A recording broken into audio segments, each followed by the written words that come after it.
Sosok Doni Pratama, driver ojol yang viral dituding gadungan saat bertemu Wapres Gibran buka suara.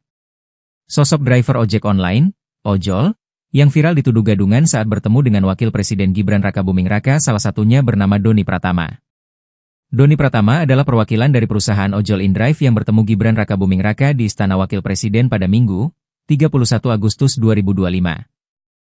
Pertemuan tersebut terjadi setelah kasus meninggalnya driver ojol bernama Afan Kurniawan yang dilindas mobil taktis Brimob pada Kamis, 28 Agustus 2025, malam. Kendati demikian, warganet meragukan identitas driver ojol yang bertemu Wapres Gibran.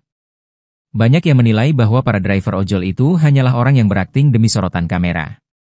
Bahkan, salah satu dari ojol itu juga dituding sebagai anggota Polri atau TNI. Sebagai salah satu sosok yang terlibat dalam pertemuan tersebut, Doni Pratama pun buka suara. Lantas, seperti apa sosoknya? Doni Pratama memastikan bahwa dirinya adalah driver ojol aktif yang bergabung dengan InDrive sejak 2020. Mengais rezeki dengan menjadi driver ojol adalah mata pencaharian utama Doni Pratama untuk menghidupi keluarganya. Meski demikian, Doni Pratama mengaku memang memiliki pekerjaan sambilan lainnya. Bisa dibilang full time, tapi saya juga punya sampingan lain gitu. Yang tadi saya bilang, saya punya warkop, kata Doni Pratama, Jumat, 5 September 2025, dikutip dari kompas.com. Cuma untuk sementara ini, saya tutup karena kondisi sekarang ini dan saya juga jualan online, sambungnya. Bukan hanya itu, Doni Pratama juga dikenal sebagai salah satu pendiri Molis InDrive Club, komunitas motor listrik di kalangan pengemudi InDrive.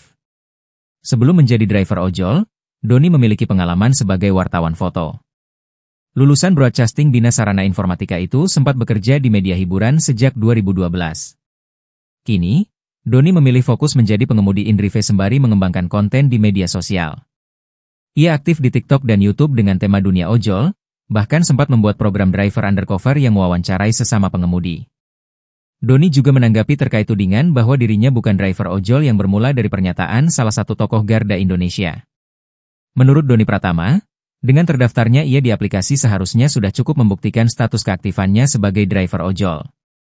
Doni menilai, driver ojol tidak harus selalu mengikuti keanggotaan di asosiasi atau serikat tertentu.